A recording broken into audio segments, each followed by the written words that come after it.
Quoi de neuf les gars? Bienvenue dans cette nouvelle masterclass de la Moto Academy. Cet épisode est consacré à l'accélération en position debout. Cette position peut facilement être pratiquée sur votre moto, en stationnaire, sur un support dans le garage. Donc, s'il commence à faire froid, si vous entrez dans votre saison morte, n'ayez pas peur d'essayer d'exercer votre mémoire musculaire avec votre moto sur le support. Vous avez donc votre position d'attaque de base qui est très neutre, mais ce dont les gens doivent se souvenir, c'est que nous avons notre version d'accélération de cette position d'attaque.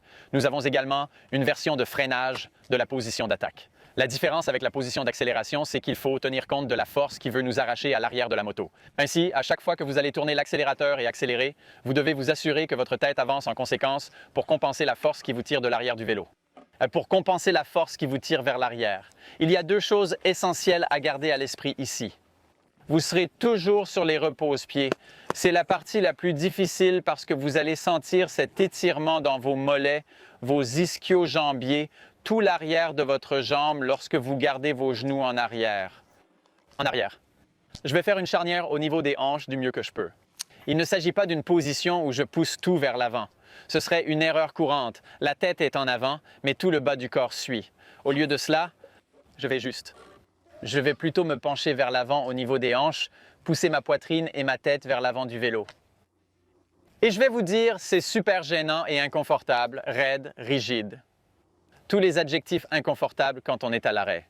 Mais si vous pouvez le faire avec le vélo sur la béquille à la maison, commencez à avoir l'idée.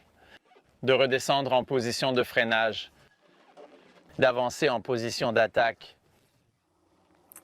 en position d'accélération. Dès que vous monterez sur le vélo et que vous vous mettrez en mouvement, tout cela prendra beaucoup plus de sens. Vous remarquerez également que lorsque j'avance la tête et que j'accélère, mes jambes ne sont pas complètement bloquées.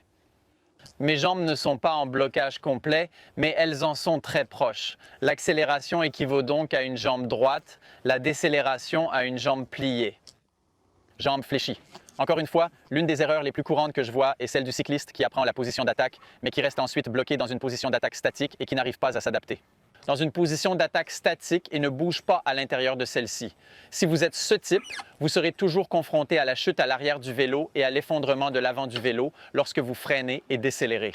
Alors, faites du vélo à l'arrêt, mettez-vous à l'aise avec la tête en avant, la tête en arrière, la tête en arrière, la tête en avant, la tête qui revient, tête en avant, tête en avant, tête en arrière, et vous pouvez étudier les vidéos dans l'application Moto Academy, étudier le supercross, étudier le motocross à la télévision et remarquer que lorsque ces gars accélèrent fort et qu'ils sont debout, regardez à quel point leur tête va vers l'avant.